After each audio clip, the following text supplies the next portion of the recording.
Hi, and welcome to the Power of PD YouTube channel. My name is Erica Harrell. I am your host, and I'm so excited that you are here this week for another episode about professional development for educators. So in this episode, we are going to talk about automations that you can set up in your PD program so that your learners and clients get such a high-level experience, and so it saves you some time and some thought capacity in order to just focus on the delivery and the learning for your educators. So before we get into the detailed content of this episode, let's start by talking about what is an automation. So an automation is a system or a structure that you set up one time, and then after that setup, it takes little to no work on your end because you've already thought about the details of this automation.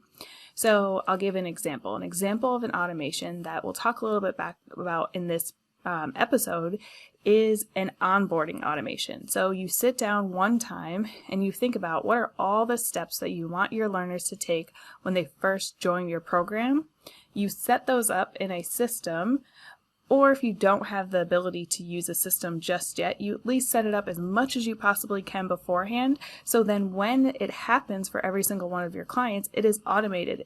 You don't have to think through, oh, what am I doing again for my client onboarding? Or do I want to take this step? You've already taken a minute or two, longer probably. You've taken some time to think through all of what you want for that process, what you are going to do for that process, how you're going to set that up so that when it happens after that, it's done seamlessly.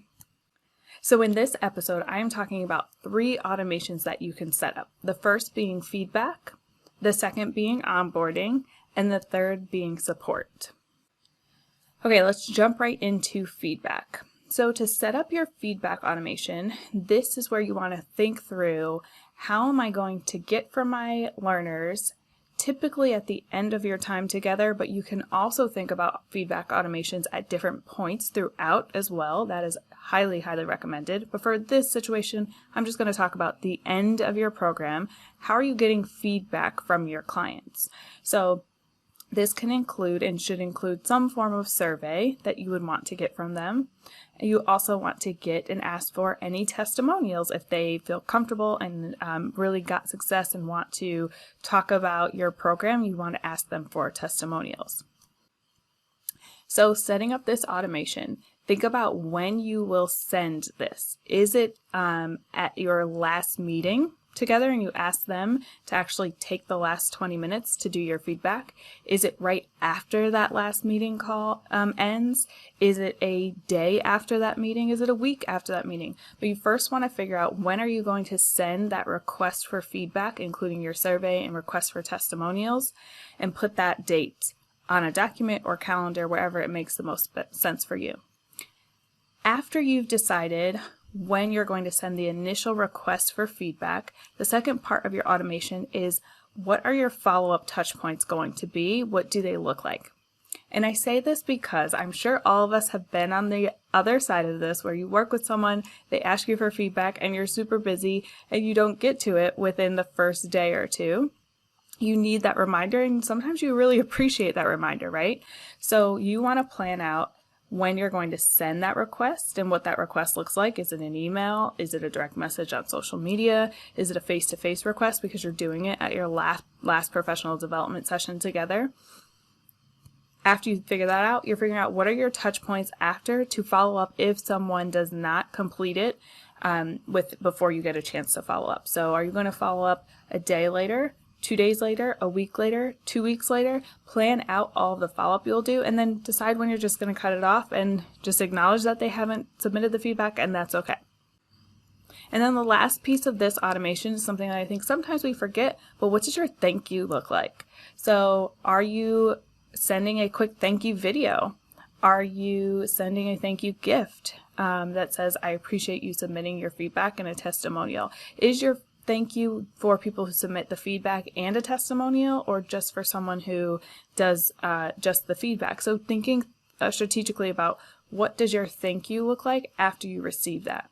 So once you have all those details laid out, you want to go ahead and put them into a document so that you have this automation ready, and you could automate this through different means like a a mailing service like ConvertKit or MailerLite, you can set up automation. So you can set these things up using tags, so you know if someone has submitted the feedback or not, and if they should continue to get your feedback, get your reminders. And then you can set up a tag that says, if someone submits the feedback, then you get an email that says, send them a thank you note, and then that is theirs for you to do. So sometimes, like I said in the beginning, automations can be completely done without you even having to click a button on your laptop, but a lot of times automations take at least a little bit, a minimal amount of work on your end each time someone goes through that automation.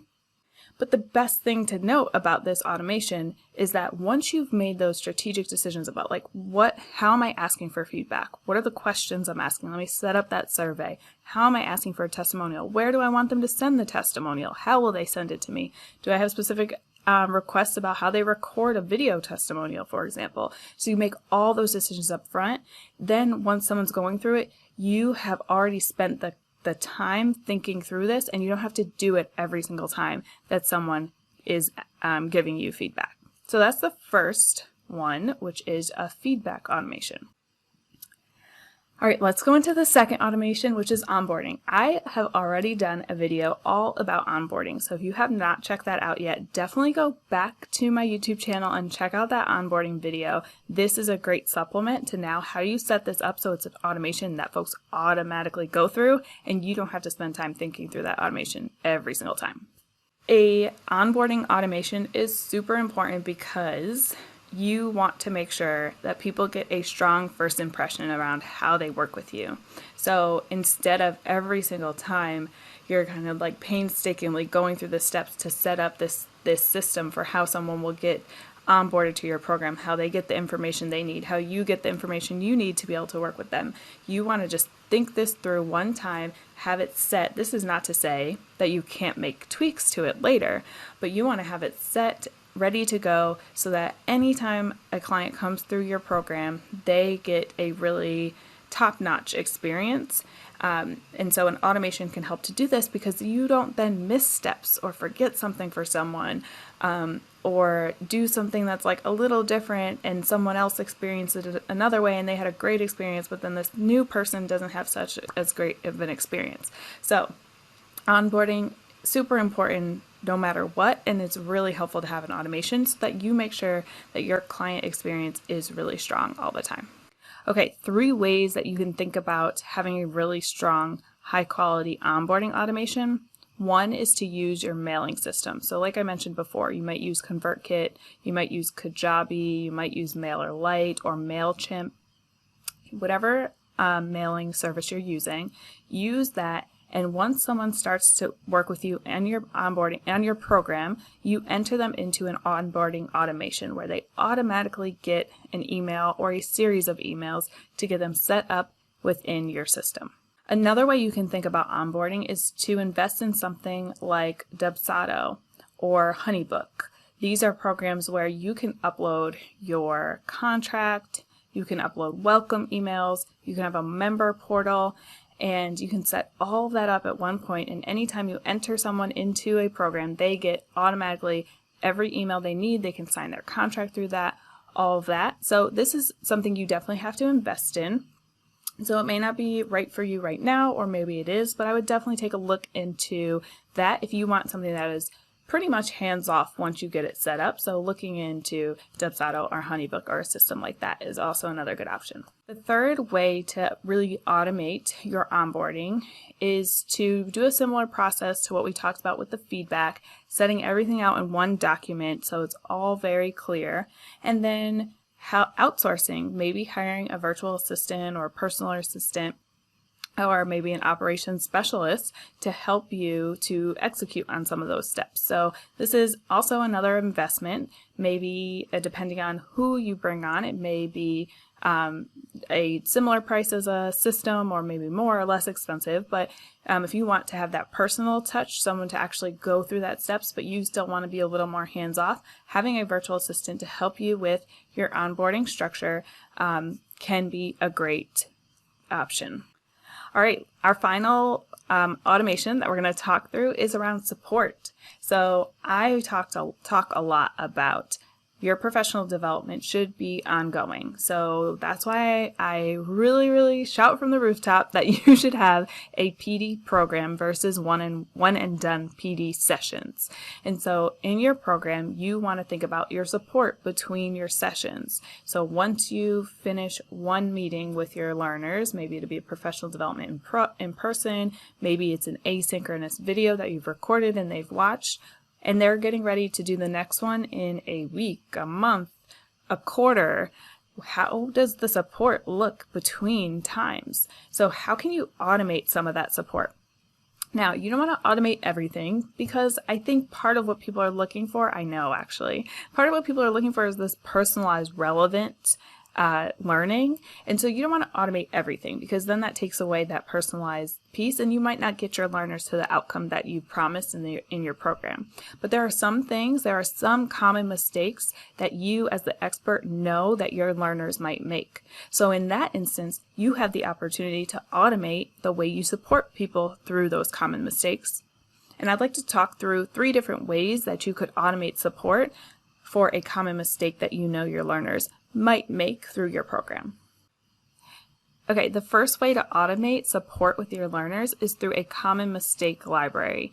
And this is you basically capturing your written responses to any common mistakes. So if you have a program where folks can email you their questions throughout your program, or they can submit questions for response to you in some form, maybe it's not through email, maybe it's through Voxer or something like that, you might create a document that is common responses to commonly asked questions. So for example, if someone is confusing conceptual understanding with procedural understanding in math, if your program is around supporting math teachers, then you might actually have that response of this is a conceptual understanding, this is a procedural understanding, have it already written out, and then you copy and paste that, or even a virtual assistant could help you to copy and paste it.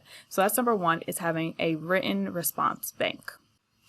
The next way to automate support is through tutorials, video tutorials. So if you know someone is going to get, just maybe have a little bit of challenge around, let's say, responding to a student misconception, you might actually record a video tutorial of you role-playing as if you were the teacher and a student asks you the question or says the misconception, how would you respond? And then maybe doing some think aloud about why you did that response. That's a great way to have a bunch of those videos ready in one spot, labeled with what the common misconception or the question was, and then you can always have those ready to send. And then the last way to automate support is through a template library. This could be one that you have access to and then you send folks the templates when they need it.